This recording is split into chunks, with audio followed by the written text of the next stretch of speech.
Hello, this is Deb, and I'm going to be sharing my final project, Will I Stay or Will I Go? An exploration of data science employee turnover.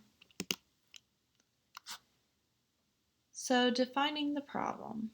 Labor is one of the biggest costs of doing business.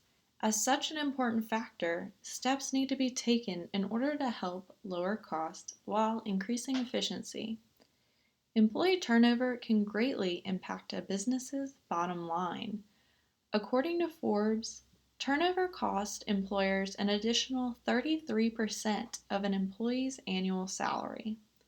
By taking a proactive approach to employee turnover, employers can lower associated costs, increase productivity, and create a happier work environment.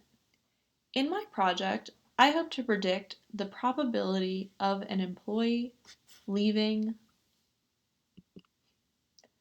understanding the data. For my project, I used a data set from Kaggle.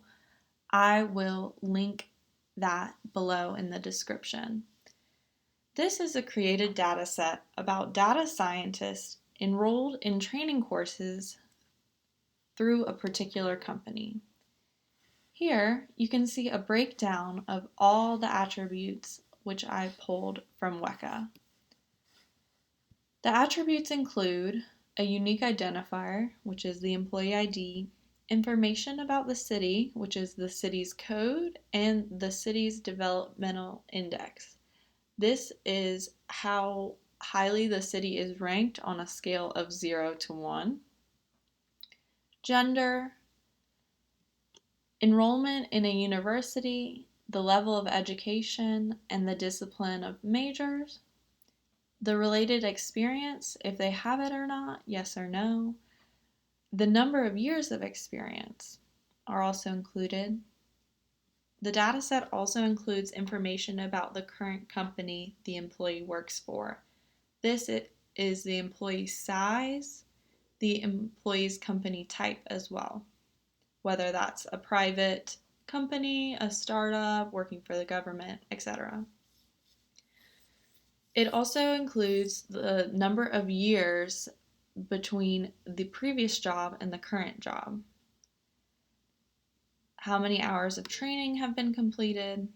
And lastly, our target variable, which is a binary attribute with 0 being that the employee is staying at their current job and 1, the employee is looking for a new job. The majority of these attributes are categorical string. I thought it interesting that the dataset did not include age information, which is something I would think would impact a decision to leave a job. As you can also see by looking at our target variable, the dataset is imbalanced.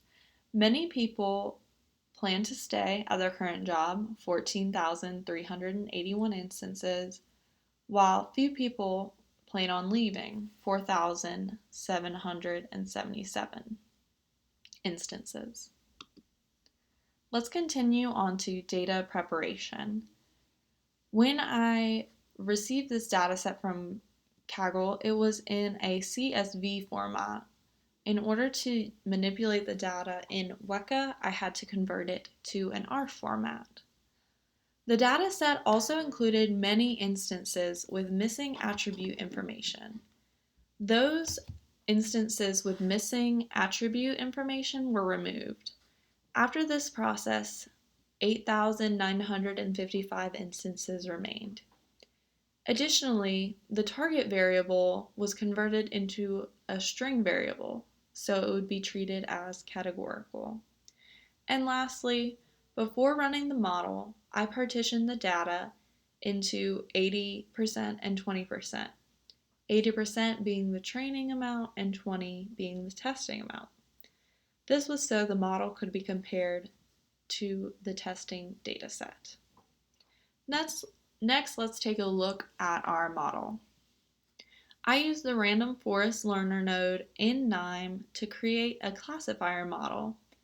I chose the random forest learner for a few reasons. It works well with both categorical and numeric data, which I have in my data set. It also works well when there are a lot of attributes with a wide range of values, which, as you saw from the attribute breakdown in WECA, there are many here. And lastly, it can handle both linear and non-linear relationships. Let's have a look at how accurate our model was. Here you can see the confusion matrix of the model. The model has an 85% accuracy at predicting if an instance would remain or leave their current job. It also produces the confidence with which the target is predicted for each instance. So what are some of the risks of this model? As we discussed earlier, the rows with missing values were removed, and those rows could have been related. However, because we are left with such a large number of instances still, I believe the model could handle that decision. Also, to avoid overfitting, the model was tested against the model was tested against the test set and built on the training set. Our outcome. So, in the end, I created a model that predicted if an employee was planning to leave their current job. In application, this model could be used for hiring decisions. It could help to avoid hiring new employees who are a high flight risk. The model could also be used to reduce turnover by targeting employees who are at a higher flight risk.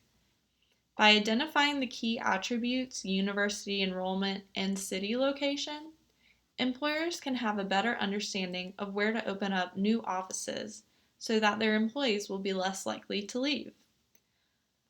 Thank you very much for your time. Please see my sources linked below in the description. Cheers!